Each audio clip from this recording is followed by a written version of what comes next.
In terms of the bit that where we're talking about mismatching, which also gives rise to fraud, but also just means that people who are entitled, who are good actors, who are entitled to goods and services, often don't get them because they look like fraudsters. Is, if you're from another country, let's say from somewhere else in Europe, where there's a slight variance in the name that your name is spelt. If that isn't reconciled with the way it's spelt in English, you could be picked up as a fraudulent actor. And there's no way with digital tools at the moment to say that, my birthplace, my name in my birthplace is exactly the same as this English equivalent that's registered on Companies House.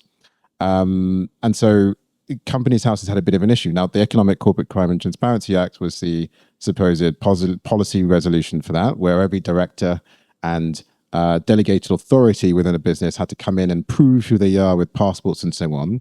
But there's been a bit of a cock up of how that's worked, and there's sort of a question as to whether that will be the overarching solution, because there wasn't necessarily a lot of consultation between Companies House and industry as to whether that would enable an anti-fraud, anti-crime innovations ecosystem off the back of Companies House data.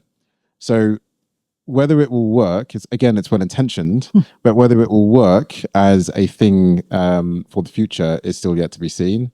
I have to admit I am slightly skeptical, but we will see where we go.